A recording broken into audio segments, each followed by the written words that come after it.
Hello and welcome to One on One. I am Maureen Menong-Wesigwe. It is 122 days to the 2023 general elections. Nigeria, are you ready? Well, my guest today is one of INEC's 12 national commissioners, Dr. Festus Okoye, INEC National Commissioner and Chairman, Information and Voter Education Committee. Dr. Okoye, you're welcome to One on One. Thank you so much. Well, INEC had in the past postponed the 2011 and 2019 general elections, and today it is 122 days to the 2023 general elections. Should Nigerians hold their breath, Dr. Okoye? There's no reason for Nigerians to hold their breath. This is because the Commission started preparing for the 2023 general election at the end of the 2019 general election. And as you can see, the President of the Federal Republic of Nigeria signed the Electoral Act 2022 into law on the 25th day of February 2022. And the next day, being the 26th day of February 2022, the Commission released the timetable and schedule of activities for the conduct of the 2023 general election. Now, we have 14 critical items in that timetable and schedule of activities. And out of those 14 items, the Commission has already implemented 9 of them. And we implemented these 9 on schedule. So based on our own timetable and based on our schedule, we are good to go. And we are doing very well with our timetable. You must realize that the conduct of both presidential and governorship elections are constitutionally circumscribed. And based on that, we are working hard to make sure that we won't have any iota of doubt whatsoever relating to our preparations, because we don't want the country to go into a constitutional crisis based on our inability to deliver. So this commission is ready to deliver, and this particular commission will definitely deliver. Explain to me, if you will, a revelation that was made available to us yesterday, the 25th of October, by one of your national commissioners. I'm talking about Professor Kunle Ajayi, that over 70% of the people who registered for the just concluded voter registration exercise for the 2023 general elections are people living with disability and the vulnerable groups in Nigeria. Over 70%. Please explain that to us. Today, the chairman of the Independent National Electoral Commission unveiled the total registered voters in Nigeria in terms of those who registered during the continuous voters registration exercise. And during this continuous voters registration exercise, the Commission recorded a total of 12,298,944 registered voters. Now, out of this particular number, a total of 2,780,756 were invalid registrants, representing 22.6% of the total registrations. So out of the people that registered during this particular CVR, the valid registrations stood at 9,518,188. So these are the valid registrants. Now, if you break it down, what he was trying to explain is that in terms of the CVR, those who had the highest registration figure were used between the ages of 18 and 34.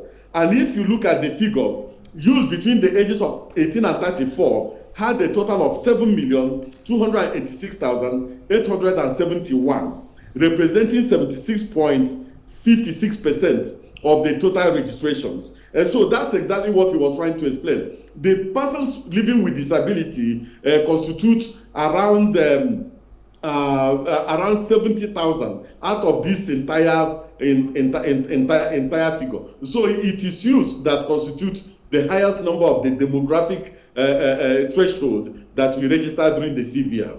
The youth? Yes. Very interesting. All right, we'll take a break at this point. We'll be back to continue with One on One. Stay with us.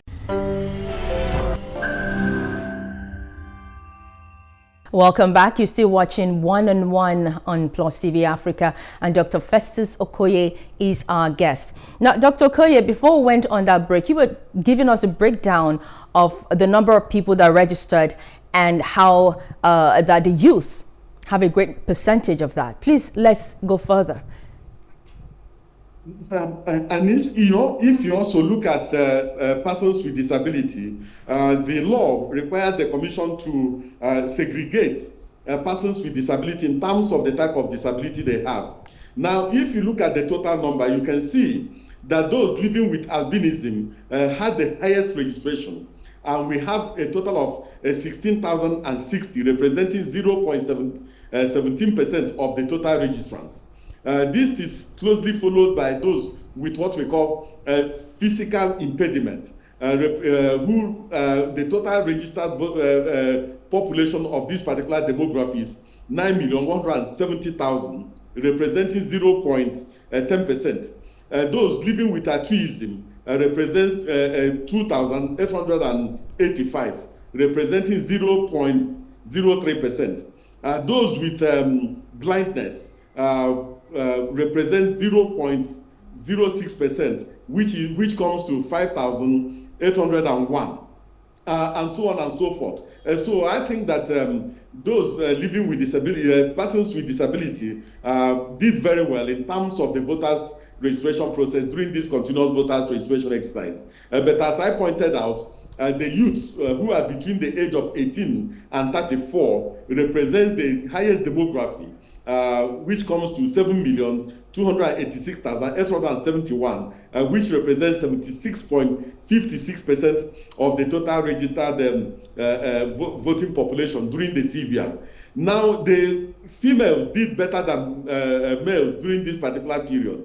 In terms of the total registration, the total number of female registrants stood at 4,836,915. Representing 50.82%, while the males stood at 4,681,273, representing 49.18%. So that is the figure we have as of today going forward.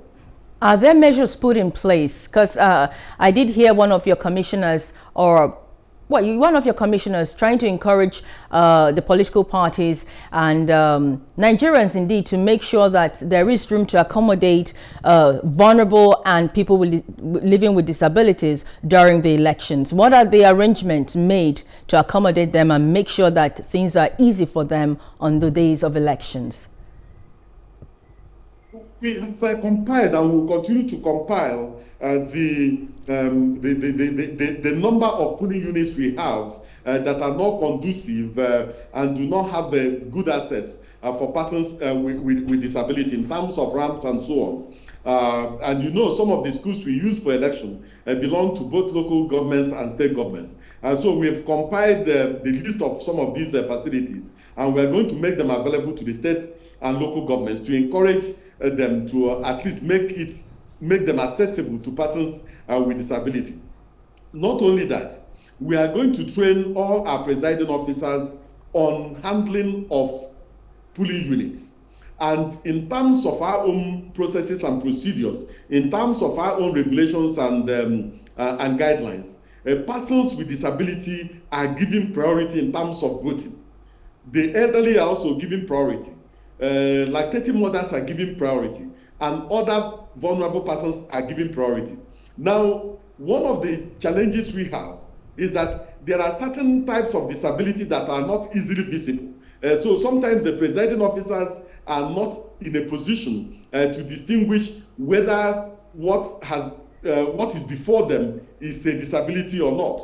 So we are training them on the different types of disability so that they can easily recognize a person with disability when the person comes to the polling units. And so we are also making available magnifying glasses for those who have sight impairment. We are also printing posters for those who have hearing impairment, and we are also providing Braille ballot guide for those who want to use Braille and who who have a sight impairment. And so we are doing all these things to make sure that we bring every person within the fold of the electoral process, because this commission will not leave any voter who is interested in the electoral process behind. And so we are doing all we can to make sure that persons with disability are accommodated and mainstreamed into the electoral process.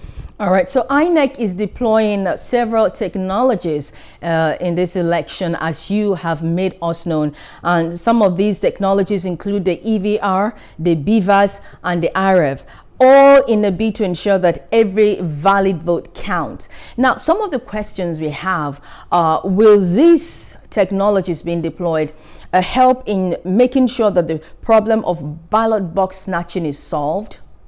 Can it fix that problem? Because we cannot run away from the fact that there will always be electoral thugs on the days of elections. Election.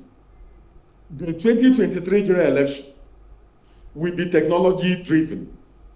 And this commission has deployed various types of technology to make sure that we obviate pernicious human interference in the electoral process. The law makes it mandatory that the commission must deploy and shall deploy the smart card reader or any other technological device for the purpose of accreditation and authentication of voters. The commission will definitely deploy the BVAS for purposes of voter accreditation. The commission will also deploy the INEC Result Viewing Portal and will transmit polling unit level election results to our INEC Result Viewing Portal in real time. But we must also recognize the fact that technology does not conduct elections and technology does not run elections. It is human beings that conduct elections. And so technology can only assist and aid human beings who are running these elections. And so our advice is that all the critical stakeholders in the electoral process must imbibe the democratic spirit that will assist in making sure that our elections are free, fair, credible, transparent, and inclusive. So we believe that if all these critical stakeholders work in unison, we will achieve what we intend to achieve, and that is to make sure that our elections also compete favorably within the global matrix of how elections should be conducted and the standards which elections must attain. Okay, give us some of the advantages of IREV, that's the INEC Results Viewing Portal. Give us some of the advantages of that. Does it include results being made known to Nigerians the very day the elections take place? INEC Result Viewing Portal, we basically do the following. If you understand the way our elections are run, the base of the electoral process remains the polling unit. And going into the 2023 general election, the commission will run this election from 176,846 polling units. Each of these polling units will have a BVAS that will be used for voter authentication and accreditation. After the results, after elections are done in the polling units, the presiding officer and the 3 assistant presiding officers will sort out the scores of each of the political parties. They will announce the scores of all the political parties and then impute those scores into what we call Form EC8A, which is the polling unit level result at the polling unit. When they are done with that, when the presiding officer is done with that, the presiding officer will sign and stamp that polling unit level result, which is from EC8A. The polling agents or party agents who are present at the polling unit will also countersign that particular Form EC8A or the polling unit level result. Then a copy will be retained by the presiding officer. A copy each will be given to the party or polling agents if they are available. Copies will also be given to all the security agents if they are available. Now, that original Form EC8A, which is the polling unit level result, will be snapped using the BVAS, which now turns into IREV. It will be used to the presiding officer will snap that particular result, that particular sheet, and now use the beavers to transmit that particular result into our INEC result viewing portal. So that will now be available to the collation officer at the registration area level or the ward level. Now, thereafter, the presiding officer will carry that Form EC8A, the original which he has stamped and signed and which has been countersigned, together with the beavers and all election materials to the ward or registration area collation center, where the presiding officer will hand over to the collation officer the original copy of the result from the polling unit, which is from EC8A, then the beavers containing the accreditation data, and then all the other documents. There is a possibility that before the presiding officer gets to the registration area, that the uploaded result, which has been transmitted through the IREV, is already available to the collation officer. So the collation officer will pull it down, look at the original result as submitted by the presiding officer, look at the accreditation data in relation to the number of persons accredited, and then look at the result from the that has been downloaded or from the IREV, and then use it for purposes of computing the RA result into Form EC8B. And if there's a dispute relating to the results, the result as electronically transmitted through the IREV will take precedence over every other thing. And so that's basically what happens at the polling unit and at the RA Collation Center. Well, thank you so much, Dr. Okoye. We'll take a short break and we're back on One on One. Stay with us.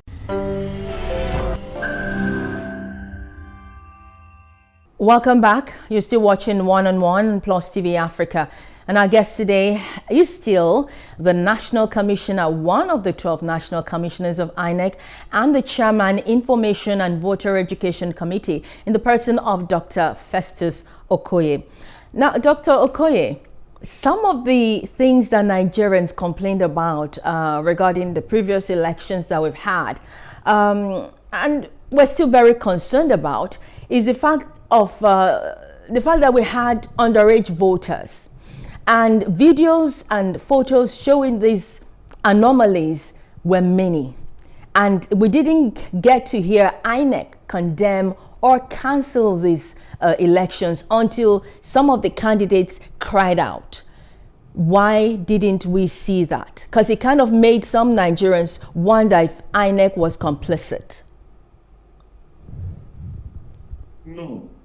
When the whole issue about underage voting in some of our elections happened, the commission set up a commission of inquiry, more or less like a high-powered committee, to investigate the issue of underage voting in the electoral process. Now, at the end of that particular inquiry, especially in a place like Kano, we found out that the videos that were trending were videos that emanated from the conduct of local government elections. And as you know, the Independent National Electoral Commission does not conduct local government elections. The only local government elections we conduct are elections into the area councils in the Federal Capital Territory. Other than that, it is the state's independent electoral commissions that conduct local government elections. But having said that, I want to say that underage voting cannot take place without underage registration. And in the few instances where we have had underage voting and underage registration, there has been community connivance in some of these issues. But this commission has now acquired high-powered gadgets that can detect underage registrations, that can detect multiple voting, and can also detect multiple registrations. And as the chairman released today, you can see that for the entire CVR we conducted, we had a total of 12,298,944 completed registrations. Out of this figure, the valid registrations were 9,518,188. The invalid registrations came to 780,756, representing 22.6%. This invalid registrations also contains multiple registration, contains double registration, and also contains underage registration, and also contains some other pernicious inputs into the electoral process. The Commission will continue to clean up the voters register to make sure that we have a solid voters register that Nigerians can be proud of. And that is why from the 12th of this month, from the 12th of November, I beg your pardon, to the 25th day of November, the Commission will display the voters register in all the 774 registration local government areas and in the 8,809 registration areas of the country for claims and objections. We plead and urge Nigerians to avail themselves of this opportunity to look at the voters register and assist the Commission in cleaning up the voters register so that at the end of the day, we can have a solid and robust voters register that is clean, that is transparent, and can command the confidence of the Nigerian people. And so the voters register is a work in progress. What we are going to display will still be a preliminary voters register until we clean up the voters register in such a manner that we can now hand over to the political parties and get it ready for the 2023 general election. Well, rented foreigners from neighboring countries were also reported to have been one of the things that were used to corrupt previous elections. Can INEC and will INEC do anything to check this in 2023, perhaps in collaboration with the immigrations and security agencies? The Commission does not have the capacity to detect who is a Nigerian and who is not a Nigerian, unless the person's complexion and unless the person's features are so obvious to the effect that the person cannot be a Nigerian. But the physical features of somebody from Chad, from Cameroon, from Benin Republic, and from the other neighboring countries are such that it will be difficult to detect. So if somebody comes to the polling unit with a Nigerian driver's license and with other paraphernalia that shows that the person is a Nigerian, there is no basis why a registration officer should not register such an individual, unless the immigration service has confirmed that a particular person has stolen the identity of Nigeria, of a Nigerian, and is not a Nigerian.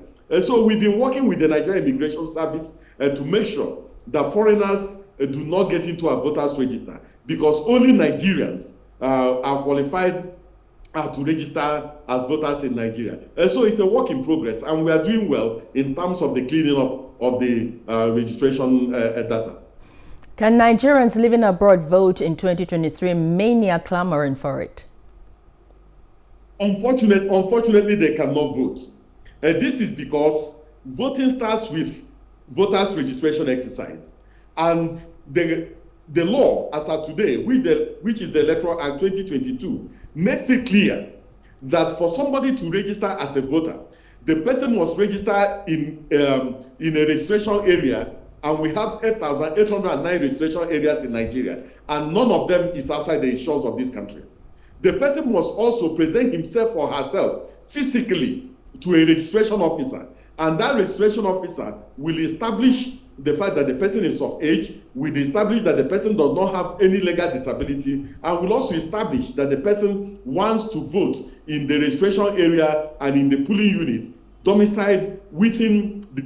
Unless you are registered, you will not have a PVC and you cannot vote in any of the elections in Nigeria. But what about Nigerians who registered in Nigerians but live abroad and will be abroad during these elections?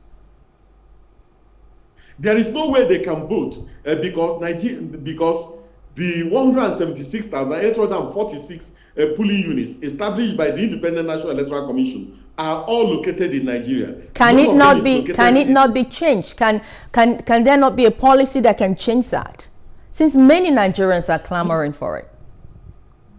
No, I completely agree with you. The Commission is working towards that particular direction. But as of today, the law is to the effect that they cannot vote. But there's a possibility that going forward in future, and maybe after the 2023 general election, the Commission may introduce electronic voting machines. And there's also a possibility that we may move towards issue of internet voting, so that people can stay in the comfort of their homes, wherever they are, in any part of the world or in any part of the country, and cast their ballots. But for now, you must appear physically before a presiding officer with your permanent voter's card, and the beavers must be used to verify your biometrics, and you must be given a ballot paper, and you must cast your vote physically.